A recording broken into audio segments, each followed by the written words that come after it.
अंजलि, मैं आपका रुख करना चाहूंगा। जिस तरीके से प्रधानमंत्री ने आज टोन सेट कर दिया, वहां विपक्षी दलों की जो बैठक हो रही है, उस बैठक के खेमे में फिलहाल क्या हलचल? जी देखिए, फिलहाल बैठक आपको बता दें थोड़ी डिले हो गई है, कुछ ही पलों में शुरू भी हो जाएगी। लेकिन जाहिर सी बात है, जब एनडीए की बैठक की बात आई थी तो कल ही इस पर प्रतिक्रिया आनी शुरू हो गई थी। और कल जो एक अनौपचारिक तौर पर डिनर बैठक का जो आयोजन किया गया था, उसमें इस मुद्दे को लेकर भी चर्चा हुई थी, जिसमें तमाम विपक्षी दलों की जो नेता हैं उन्होंने अपनी बात भी रखी कि एनडीए जो अब अपनी बैठक कर रहा है, 38 दलों की बात कर रहा है, तो यहाँ से ये ज़रूर कहा जा रहा है सामने से कि एनडीए डरा हुआ है, बौखलाई हुई है बीजेपी। ये तमाम बयान ज़रूर आ रहे हैं, लेकिन जाहिर सी बात है विपक्ष को भी पता है कि उनके लिए भी राह बहुत लंबी है।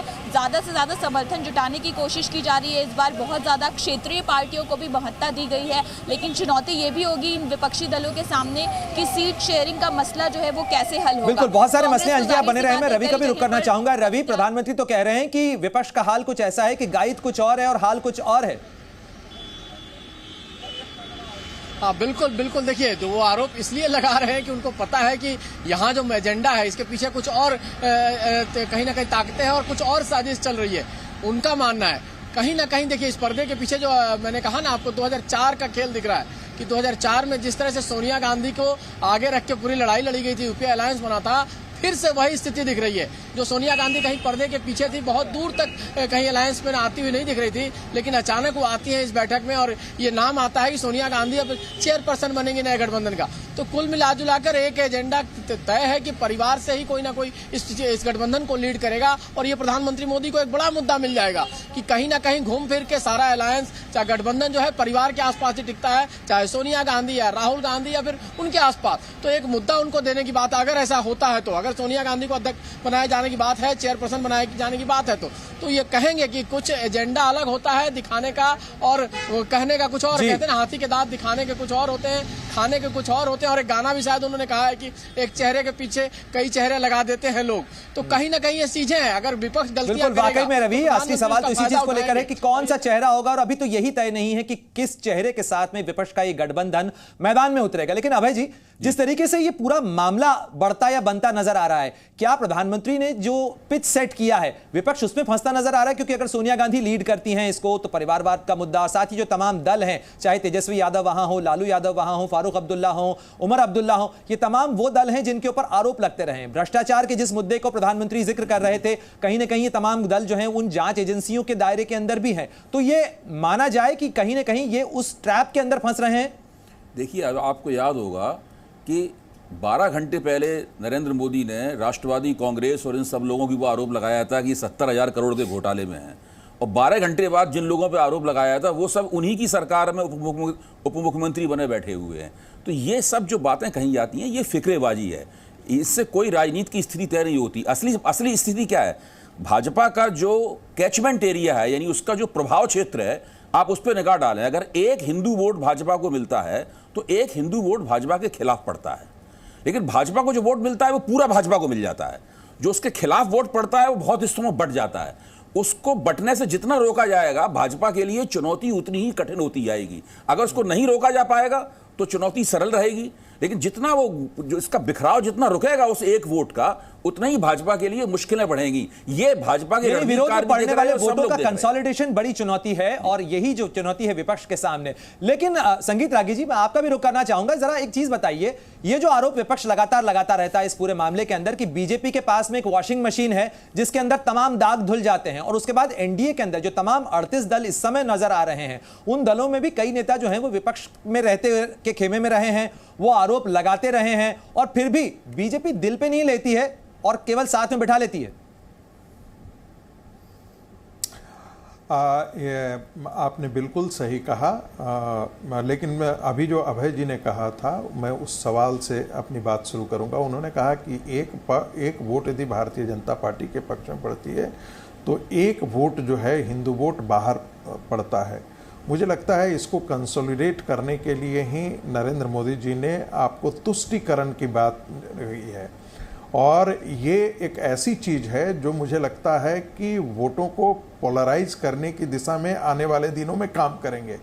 और भारतीय जनता पार्टी यदि देखती है इस प्रकार की चीज़ों को तो वो इस ब्रह्मास्त्र को वो प्रयोग करने से कभी नहीं हिचकेगी कि किस प्रकार से जितने सारे विपक्षी हैं वो एक ढंग से मुस्लिम तुष्टीकरण करने के लिए भी साथ खड़े हैं, और जो भारत की जो राजनीति में एक प्रकार का परिवर्तन आया है पिछले 9 साल के अंदर, जो अपनी संस्कृति के प्रति जितने जो तेवर अच्छे हुए हैं, जो नीतियां बनी है, ये सारे विपक्षी दल जो हैं वो मुस्लिम तुष्टीकरण के पक्ष में हैं। तो ये एक वोट का पोलराइजेशन करने की दिशा में आने वाले दिनों में काम हो सकता है, और संभवतः प्रधानमंत्री जी ने इसीलिए तुष्टीकरण शब्द का भी प्रयोग किया है।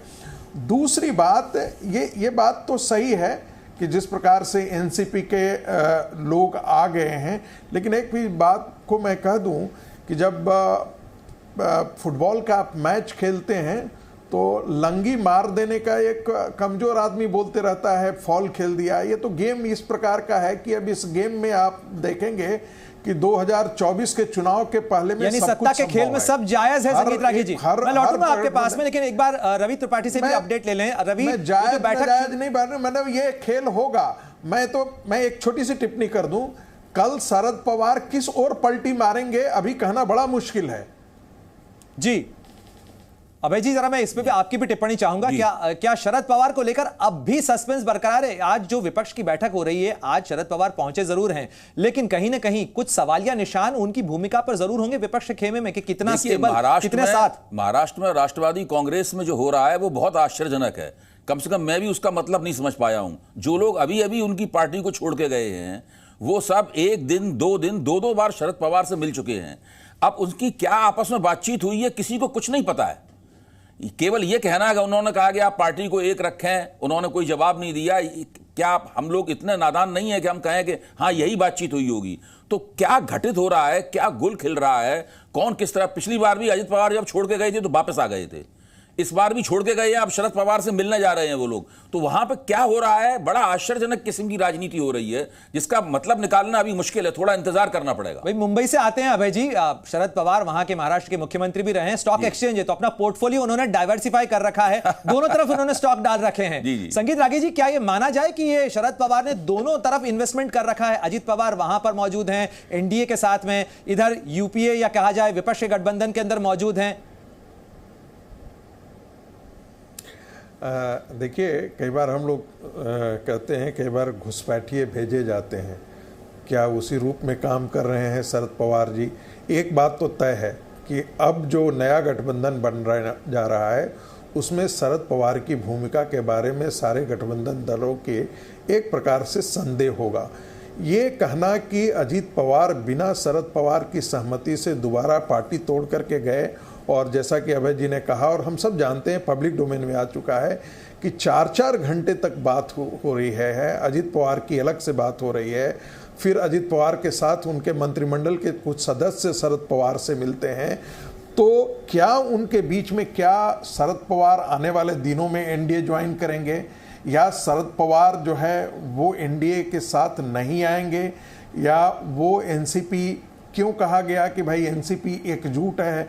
बेशक कुछ लोग उधर मंत्री बन गए हैं, क्या फिर ऐसी बात है? यही तो वो सवाल हैं जो संदेह खड़ा करते हैं, और संदेह के इन सवालों के साथ ही कहीं ना कहीं जो दरारें हैं ये भी नजर आ रही हैं विपक्ष के खेमे में। एक बार फिर मैं रुख करना चाहूंगा, मेरे सहयोगी रवि त्रिपाठी बेंगलुरु में मौजूद हैं, साथ ही अंजलि भी वहां पर मौजूद है। लेकिन रवि, ये जो सवाल है ये केवल शरद पवार की भूमिका को लेकर नहीं है। नीतीश कुमार जिनका नाम चल रहा है, जो इस समय महागठबंधन का हिस्सा है, वो एनडीए में कई बार रह चुके हैं, अंदर बाहर आते रहे हैं, उन पे पलटू राम की जो भूमिका उनकी रही है या कई बार वो पाला बदलते रहे, कहीं ना कहीं विपक्ष के खेमे में उसको लेकर भी सवाल है। बिल्कुल बिल्कुल, मैं यही कहना चाह रहा था कि केवल शरद पवार को नाम क्यों किया जा रहा है, क्यों एक आदमी क्यों? नीतीश कुमार वो शख्स हैं जो 2012 में नरेंद्र मोदी के नाम को लेकर विरोध करते हैं, पार्टी छोड़कर जाते हैं, एनडीए छोड़कर जाते हैं, 2015 में उनको हराते हैं महागठबंधन के तहत, और 2017 में फिर नरेंद्र मोदी के साथ आ जाते हैं, फिर 2019 का चुनाव में उनके साथ चुनाव लड़ते हैं, और फिर अब फिर से विपक्ष का चेहरा बनने की कोशिश कर रहे हैं, कन्वेनर बनने की कोशिश कर रहे हैं। और हाल में जब कैबिनेट रिसफल की खबर आ रही थी, बड़ी तेज चर्चा थी कि जेडीयू फिर से कैबिनेट रिसफल में शामिल हो सकता है। तो नीतीश कुमार जनता दल यू नहीं, जनता दल यू टर्न के नाम से जाने जाते हैं बिहार में, और बिहार में उनकी क्रेडिबिलिटी देखिए, जितने नेता हैं इकट्ठे हो रहे हैं वो अपने सबसे कमजोर स्थिति में। शरद पवार बहुत बड़े नेता हैं, बहुत बड़े पुराने नेता, सीनियर लीडर हैं, लेकिन आज शरद पवार सबसे कमजोर स्थिति में मैदान में है जिस गठबंधन के साथ। नीतीश कुमार जो 2015 के नीतीश कुमार थे, 2010 के नीतीश कुमार थे, वो 2023 के नीतीश कुमार नहीं है, सबसे कमजोर ग्राउंड पे खेल रहे हैं। ममता बनर्जी की रवि, मैं लौटूंगा आपके पास में, लेकिन जरा एक अपडेट अंजलि से भी ले लें, क्योंकि अंजलि, नीतीश कुमार की भूमिका को लेकर जो कुछ रवि अभी इस समय कह रहे थे, पोस्टर भी बेंगलुरु के अंदर लगे हुए हैं जिसके अंदर नीतीश पर तंज किया गया है। ये पोस्टर किसने लगवाए?